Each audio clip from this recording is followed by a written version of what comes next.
I'd been teaching high school for 8 years when I met Sarah. She was in my sophomore English class, and from day one, she stood out. Not because she was the smartest or the loudest, but because she had this infectious energy that could light up the entire room. She'd walk in every morning with this huge smile, chatting with everyone around her, asking about my weekend, commenting on the books we were reading. She was one of those students who made teaching worth it. Sarah had this way of seeing things differently. When we read To Kill a Mockingbird, while other students focused on the obvious themes, she'd point out details I'd never noticed in 15 years of teaching that book. She'd stay after class sometimes just to talk about literature, about life, about her dreams of becoming a writer. Her essays were always thoughtful, creative, full of this optimism that reminded me why I loved working with teenagers. That's why I noticed immediately when something changed. It was subtle at first. Sarah would still smile and participate, but there was something different in her eyes. The spark was dimming. She started showing up to class a few minutes late, which was completely unlike her. She'd always been one of the first ones in the room, books already out, ready to dive into whatever we were discussing that day. The lateness got worse. 5 minutes became 10, then 15. Other teachers started mentioning it too. Mrs. Rodriguez from her math class, Mr. Thompson from chemistry. We'd compare notes in the teacher's lounge, all of us concerned about this girl who used to be so punctual, so engaged. I tried to catch her eye during class, give her encouraging smiles, but she'd look away quickly. During group discussions, she'd participate when called on, but she stopped volunteering answers. The girl who used to have her hand up constantly, eager to share her thoughts, was fading away right in front of us. It was a particularly cold February morning when I decided I had to do something. Sarah walked in 20 minutes late, her cheeks red from the cold, her hair messy like she'd been running. She mumbled an apology and slid into her seat, avoiding eye contact with everyone. I could see other students whispering, giving her looks. The social dynamics were starting to shift too. After class, I asked her to stay behind. "Sarah, is everything okay? You've been late a lot lately, and I'm worried about you." She fidgeted with her backpack straps, still not meeting my eyes. "I'm fine, Mr. Davis, just having some trouble with my alarm clock." I'd heard that excuse 100 times from other students, but coming from Sarah, it felt different, desperate. "Look, you know you can talk to me, right? If something's going on at home or with friends, whatever it is." She nodded quickly. "Yeah, I know. But really, I'm fine. I'll try to be on time tomorrow." But she wasn't. If anything, it got worse. Some days she'd walk in halfway through the period, and I could see the embarrassment on her face. The confident, happy girl I'd known was disappearing, replaced by someone who seemed to be carrying the weight of the world on her shoulders. I started paying closer attention to the little things. Her clothes were still clean, but they were the same few outfits rotated over and over. She'd stopped participating in the lunch line, instead sitting by herself with just a bag of chips, or sometimes nothing at all. During parent-teacher conferences, her mom was a no-show, which was unusual because she'd always been involved before.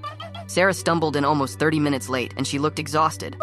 Actually exhausted, like she hadn't slept in days. Her usually neat appearance was disheveled, and I noticed her shoes were soaked through. It had been raining that morning, but not enough to soak someone's feet unless they'd been walking for a very long time. After class, I didn't give her a choice. "Sarah, we need to talk, now." She looked like she might cry, but she nodded and waited until the other students filed out. "What's really going on? And please don't tell me Click it's here your for the alarm whole clock, story. because I know that's not true." She stood there for a long moment, and I